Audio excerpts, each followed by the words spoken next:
Measles নিয়ে সবাই খুব চিন্তিত, তাই না? হয় উচিত, সিজনটাই এরকম চলছে। কিন্তু একটা জিনিস চিন্তা করার আগে সেটা সম্বন্ধে ভালো করে জেনে নিতে হবে।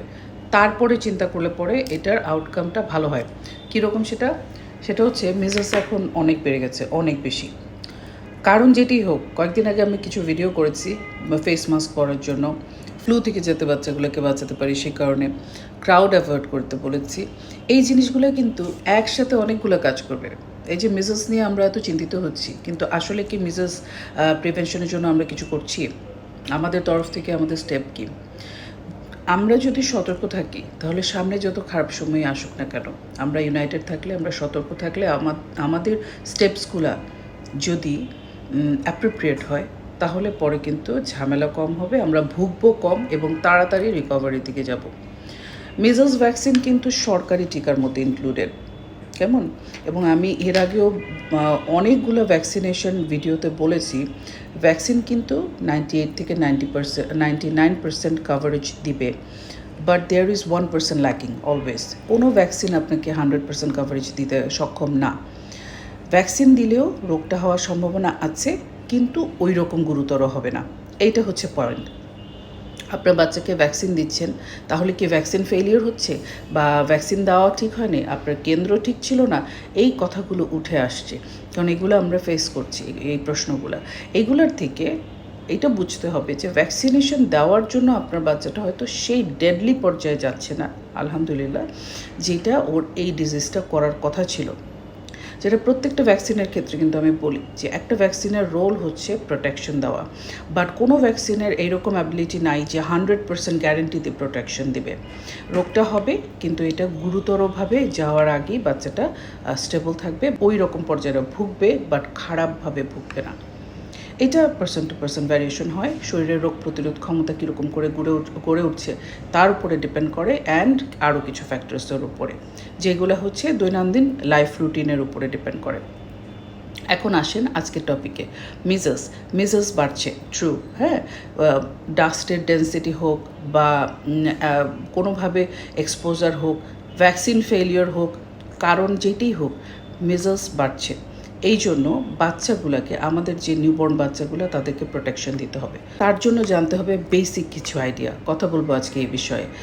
মিজেলস যাতে না ছড়াতে পারে সেই জন্য আমি মনে করি যে আমরা যারা কোভিড সার্ভাইভার আছি, আলহামদুলিল্লাহ এখন পর্যন্ত, তারা পারবো না এমনটা খুব কম আছে। আমরা পারবো, আমরা চেষ্টা করব এবং ইনশাআল্লাহ আমরা পারবো। তাহলে আসেন কি কি বিষয় আমাদের আসলে খেয়াল রাখতে হবে। ওই যে আগে যা বলেছি, ক্রাউড প্লেস অ্যাভয়েড করবেন, মুখে মাস্ক ব্যবহার করা, বাচ্চাদের ক্ষেত্রে ফেস শিল্ড ব্যবহার করা, ছবি দিয়ে দিয়েছিলাম ইনসেটে একটা ভিডিওতে। এই জিনিসগুলো খেয়াল করেন। মিজলস ছড়ায় হচ্ছে স্নিজিং এবং কাফিংয়ের মাধ্যমে, হাঁচি এবং কাশির মাধ্যমে। সো এই দুইটা জায়গা কভার করলে মিজলস থেকে কিন্তু নিজের বাচ্চাদেরকে প্রোটেক্ট করা সম্ভব। এখন মেজেসে যখন এক্সপোজ হলো, তার কিন্তু 10 থেকে 14 দিন পরে এটা হয়। তার মানে আপনি জানেন না যে কোন জায়গা থেকে বাচ্চাটা ক্যারি করে নিয়ে আসছে, হ্যাঁ। সাধারণত দেখা যায় যে মেজেসের যে সরকারি টিকাগুলো, এটা 9 মাস থেকে 15 মাস বয়সে দেওয়া হয়। 2টা টিকা দেওয়া হয়, 9 মাসে একটা, 15 মাসে একটা, কেমন? এখন অনেকে আমাকে জিজ্ঞেস করছেন যে 9 মাসের আগে থেকেই শুনলাম দেওয়া যায়, এখন দিতে পারবো কি না, এই সো অন। হ্যাঁ, দিতে পারবেন, কোনো অসুবিধা নেই। 6 মাসের পরে থেকেই দেওয়া যায়, কিন্তু সেই ক্ষেত্রে কিছু ফ্যাক্টরস থাকে। ধরেই নেওয়া হয় যে 9 মাস পর্যন্ত বাচ্চাটা মার কাছ থেকে যে অ্যান্টিবডিটা পেয়েছে সেটা দিয়ে কিন্তু সুরক্ষিত থাকে।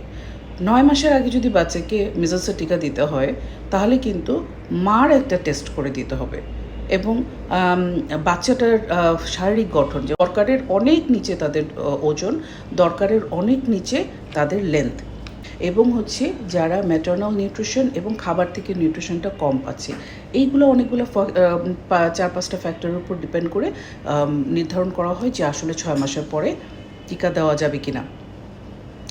আর হচ্ছে আরেকটা প্রশ্ন আমি ফেস করছি যে ভিটামিন এ ক্যাপসুল আগের থেকে দিয়ে দিলে আপনার হচ্ছে মিজলস হবে না। This is a wrong concept. Vitamin A কিন্তু মিজলসের এগেনস্টে প্রোটেকশন দিবে না। মিজলস হলে ভিটামিন এ ক্যাপসুল দিতে হবে, কারণ মিজলসের একটা সাইড এফেক্ট আছে, কমপ্লিকেশন আছে, যে ভিটামিন এর লেভেলটা কমিয়ে দেয় এবং এমন কিছু সে ক্ষতি করে যেটা ভিটামিন এ দিয়ে কারেকশন সম্ভব। এখন মিজলস হলে কিভাবে বুঝবেন মিজলস হচ্ছে, এটি কিন্তু আপনি গুগলে পাবেন। এখন সবখানি পত্রপত্রিকায় আসছে, ফেসবুকে আসছে। আপনারা জানেন ডেঙ্গুর মতো আমরাও যাচ্ছি মিজলসটা নিয়ে, সবাই একটা বেসিক আইডিয়া পাক। তো সেইভাবে করে আপনি যদি খেয়াল করেন, মিজলসের প্রথম লক্ষণই হচ্ছে বাচ্চার নাক ঝরা থাকবে, কাশি থাকবে, প্রচণ্ড জ্বর থাকবে, 100-এর উপরে 102 পর্যন্ত, চোখ লাল হয়ে যাবে। এই চারটা হচ্ছে গিয়ে কমন সিমটম, এবং তার সাথে তো র্যাশ থাকবেই, মেজোসেল র্যাশ তো থাকবেই, ওইটা একটা ফিক্সড সিমটম। তো এইগুলো নিয়ে তারপরে আরও কিছু ফ্যাক্টরস আছে, তারপরে আমরা জাজমেন্টে যাই। এবং অবশ্যই মেজোস হলে বেশ কিছু জিনিস আপনার ডক্টরের সাথে পরামর্শ করে জেনে নিতে হবে। যেমন হচ্ছে মেজোসের পরবর্তী অবস্থায় কোন কোন জিনিস হতে পারে। যেমন আমি বলে দিই যে মেজোসের সাথে নিউমোনিয়ার খুব ডিরেক্ট একটা কানেকশন আছে, কারণ মেজোসের শরীরের রোগ প্রতিরোধ ক্ষমতা কমে যায় ওই সময়। শুধু নিউমোনিয়া বলে না, যে কোনো নতুন ইনফেকশনে বাচ্চা কিন্তু ইনফেক্টেড হতে পারে। So be very careful. প্রথম কথা হচ্ছে মেজোসকে প্রতিরোধ করতে হবে আমাদের ক্রাউড প্লেস অ্যাভয়েড করে।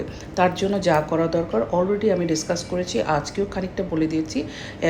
এইটা ফলো করবেন। 2 নাম্বার হচ্ছে ভ্রান্ত ধারণা থেকে বেরিয়ে আসতে হবে।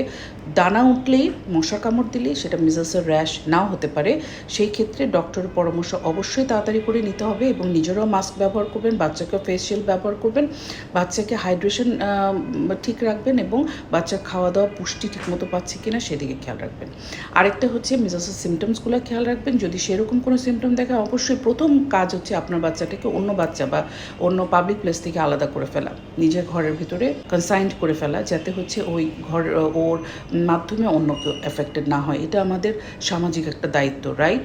এই জিনিসগুলো মনে রাখি এবং এভাবে করে আগাই। অনেক ভালো থাকবেন, সুস্থ থাকবেন, নিজেদের সুস্থ বাচ্চা নিয়ে। খুদা হাফেজ।